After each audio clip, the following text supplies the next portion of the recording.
Hello दोस्तों, welcome to my YouTube channel. तो हमने अपने पिछले वीडियो में डिस्कस किया था कि कैसे हम एक नोड को इंसर्ट करते हैं लिस्ट की शुरुआत में। तो इस वीडियो में हम डिस्कस करेंगे कि कैसे हम एक नोड को इंसर्ट कर सकते हैं सिंगली लिंक लिस्ट के एंड में।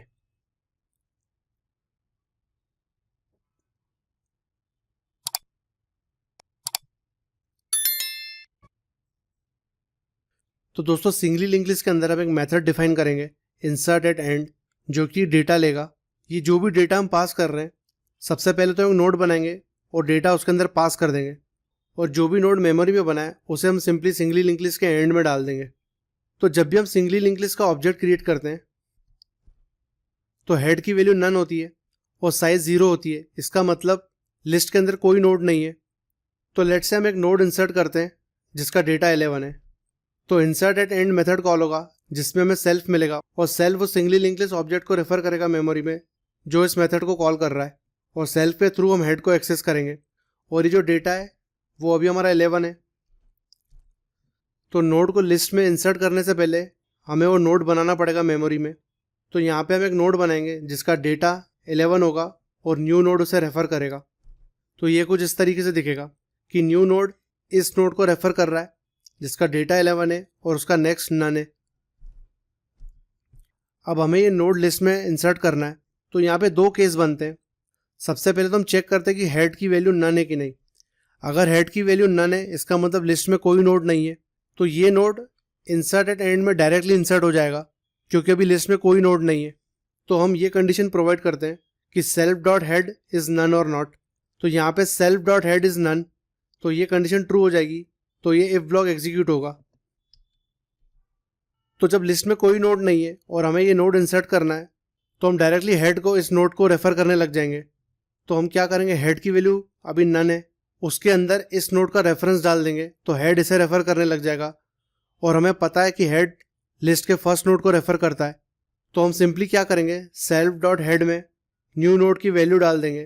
तो जब ये असाइनमेंट हो जाएगा तो ये कुछ ऐसा दिखेगा कि अब हेड इस नोड को रेफ़र करने लग गया और हमने नोड को इंसर्ट कर दिया इस लिस्ट में। तो हम साइज़ को 1 से बढ़ा देंगे। इसका मतलब लिस्ट में अभी एक नोड है। तो ये कुछ ऐसा दिखेगा। अब दोस्तों, मान लो हम एक और नोड इंसर्ट करते हैं जिसका डेटा 8 है। तो सबसे पहले तो हमें एक नोड क्रिएट करना पड़ेगा जिसका डेटा 8 होगा। तो ये कुछ ऐसा दिखेगा।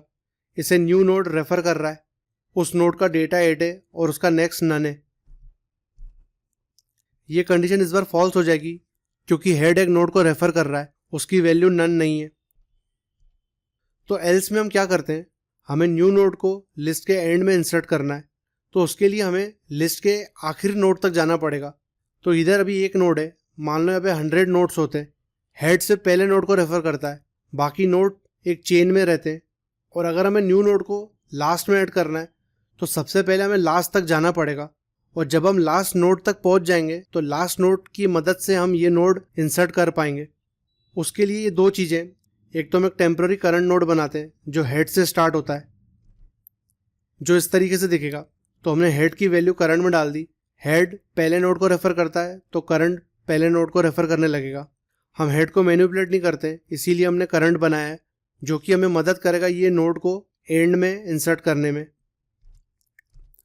अब हम एक वाइल लूप प्रोवाइड करते हैं क्योंकि करंट अभी पहले नोड को रेफ़र कर रहा है और यहाँ पे हमें पता नहीं कि लिस्ट के अंदर कितने नोड्स हैं, और हमें पता है कि हमें लिस्ट के आखिरी नोड तक जाना है। तो हम एक वाइल लूप प्रोवाइड करते हैं जिसमें हम एक कंडीशन डालते हैं करंट डॉट नेक्स्ट।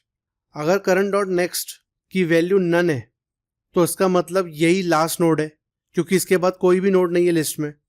और अगर current dot next not none है, इसका मतलब अभी लिस्ट के अंदर और नोड्स हैं। तो ये वाइल लूप करंट को एक एक नोड आगे लेके जाएगा। तो अभी करंट डॉट नेक्स्ट नन है, इसका मतलब करंट अभी लास्ट नोड को ही रेफ़र कर रहा है क्योंकि लिस्ट के अंदर एक ही नोड है, तो वही पहला और लास्ट नोड है। और ये हमें कैसे पता चला, करंट का नेक्स्ट नन है। तो ये कंडीशन फॉल्स हो जाएगी क्योंकि करंट ऑलरेडी लास्ट नोड को रेफ़र कर रहा है। तो ये वाइल लूप से हम बाहर आ जाएंगे। तो अभी हम लास्ट नोड पर है, हमें न्यू नोड को इंसर्ट करना है। इसका मतलब अगर ये लास्ट नोड का नेक्स्ट इस नोड को रेफ़र करने लग जाए तो ये इस लिस्ट का हिस्सा बन जाएगा। तो वो हम कैसे करेंगे, न्यू नोड के अंदर जो भी वैल्यू है वो रेफ़र करती है इस नोड को मेमोरी में। अगर वही वैल्यू हम करंट के नेक्स्ट में डाल दें तो वो नन को पॉइंट करने की बजाय इस नोड को ही पॉइंट करने लग जाएगा। तो हम सिंपली क्या करते हैं, न्यू नोड की वैल्यू करंट डॉट नेक्स्ट में असाइन कर देते हैं। तो करंट का नेक्स्ट जो नन है वो इस असाइनमेंट के बाद ऐसा दिखेगा कि अब वो इस नोड को रेफ़र कर रहा है, क्योंकि न्यू नोड इसी नोड को रेफ़र कर रहा है। तो यहाँ पे कनेक्शन बन गया। तो इसका मतलब ये नोड अभी लिस्ट का पार्ट बन गया। तो एंड में हम क्या करेंगे, लिस्ट की साइज़ बढ़ा देंगे। तो साइज़ 2 हो जाएगी, क्योंकि अब 2 नोड है इस लिस्ट के अंदर। तो अब ये लिस्ट के अंदर 2 नोड्स हैं। लेट्स से हम एक और नोड इंसर्ट करते हैं जिसका डेटा 10 है। तो सबसे पहले तो हम एक नोड क्रिएट करेंगे जिसका डेटा 10 होगा। तो ये कुछ ऐसा दिखेगा। न्यू नोड इस नोड को रेफ़र करेगा इस असाइनमेंट के थ्रू। ये कंडीशन फॉल्स होगी क्योंकि हेड एक नोड को रेफ़र कर रहा है। तो एल्स पार्ट एग्जीक्यूट होगा। अब इसमें हम वही स्टेप्स परफॉर्म करेंगे। हम सबसे पहले तो एक टेम्पररी नोड बनाएंगे करंट, जो हेड से स्टार्ट होगा, और ये करंट हमें लिस्ट के लास्ट नोड तक लेके जाएगा। तो इस लिस्ट के अंदर अभी 2 नोड्स हैं। इसका लास्ट नोड ये सेकंड नोड है। तो इस करंट को कैसे भी सेकंड नोड तक पहुंचना पड़ेगा। और अगर यहाँ पे 10 नोड होते तो करंट को ट्रेवर्स करते करते लास्ट नोड तक जाना पड़ता। तो उसके लिए हम एक वाइल लूप प्रोवाइड करते हैं जिसमें हम चेक करते हैं करंट का नेक्स्ट नन है कि नहीं।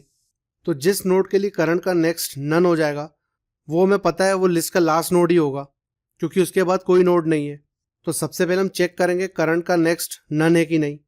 तो करंट का नेक्स्ट एक नोड को रेफ़र कर रहा है, तो ये कंडीशन ट्रू हो जाएगी। तो ये वाइल लूप एग्जीक्यूट होगा। और इस वाइल लूप में हम करते क्या है, हमें पता है करंट का नेक्स्ट नन नहीं है। तो उस लिस्ट के अंदर और भी नोड्स हैं और हमें लास्ट तक जाना है। तो हम करंट को एक स्टेप आगे लेके जाएंगे। हम करंट डॉट नेक्स्ट की वैल्यू अब करंट में असाइन कर देंगे। करंट डॉट नेक्स्ट की वैल्यू इस नोड को रेफ़र करती है। तो जब ये करंट में आ जाएगी तो करंट इस नोड को रेफ़र करने लगेगा। तो इस असाइनमेंट के बाद हमने करंट को उसके नेक्स्ट पे लेके आ गए। अब हम फिर से चेक करेंगे करंट का नेक्स्ट नन है कि नहीं। तो यहाँ पे लिस्ट के अंदर 2 ही नोड्स हैं, तो करंट का नेक्स्ट नन है। इसका मतलब ये कंडीशन फॉल्स हो गई और हमें पता है कि हम लिस्ट के लास्ट नोड पर हैं। और हम लास्ट नोड पे इसीलिए आते हैं क्योंकि हमें इस नोड को लिस्ट के एंड में इंसर्ट करना है। तो हमें लास्ट नोड तक पहुंचना ज़रूरी है। तो ये कंडीशन फॉल्स हो गई। तो हम लास्ट नोड पे हैं, हमें पता है उसका नेक्स्ट नन है। तो उसका नेक्स्ट अगर इस नोड को रेफ़र करने लग जाए तो ये इस लिस्ट का पार्ट बन जाएगा। इस नोड को हम कैसे एक्सेस करते हैं, न्यू नोड की मदद से। हमें पता है न्यू नोड इसे रेफ़र कर रहा है। तो न्यू नोड की वैल्यू अगर इस असाइनमेंट के थ्रू करंट के नेक्स्ट में आ जाए तो करंट का नेक्स्ट इस नोड को रेफ़र करने लग जाएगा। तो ये कुछ ऐसा दिखेगा। तो यहाँ पे कनेक्शन बन गया और ये नोड लिस्ट का हिस्सा बन गया। तो लास्ट में हम क्या करेंगे, साइज़ को 1 से बढ़ा देंगे क्योंकि हमने नोड को इंसर्ट कर दिया है। और अब लिस्ट की साइज़ 3 है जिसमें 3 नोड्स हैं। तो दोस्तों इस तरीके से हम एक नोड को लिस्ट के एंड में इंसर्ट करते हैं। तो दोस्तों अगर आपको ये वीडियो पसंद आया तो एक लाइक और कमेंट कर देना।